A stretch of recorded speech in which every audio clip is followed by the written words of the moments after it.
kind of like when the British were in India, in South Africa, a two-class system is set up. This system is known as apartheid, and it's one that's supported by what's called the National Party, which is the white supremacist party that refuses to reform South Africa's racial laws.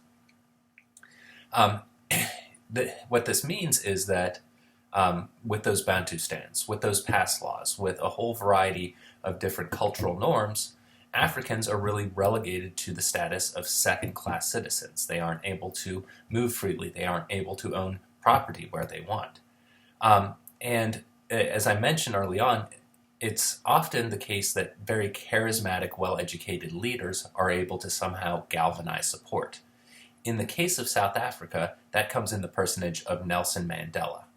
And while he advocates for a removal of those laws and does so with a firm grounding in an understanding of Western values, the system is set up such that he is eventually imprisoned and spends decades in prison to do that.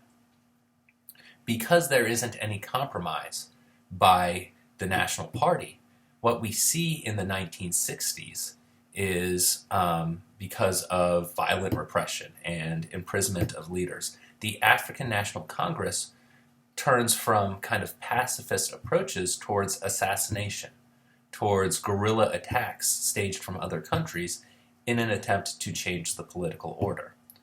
Add to that, that in that era you get lots of international pressure on South Africa.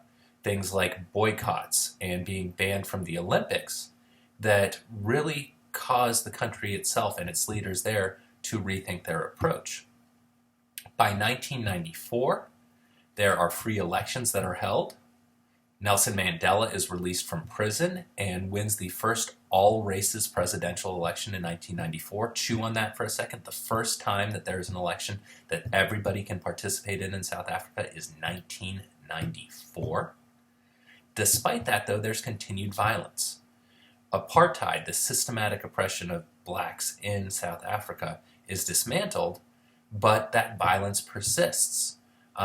Initially between rival public factions like the African National Congress and the Zulu-based Inkatha Freedom Party, but it plays out in a whole variety of ways. And again, if we look at a commonality, and you look at the two maps that I have, we'll see that really the lines that are drawn are arbitrary, and a whole variety of different groups of people are now forced to exist under a single nation state.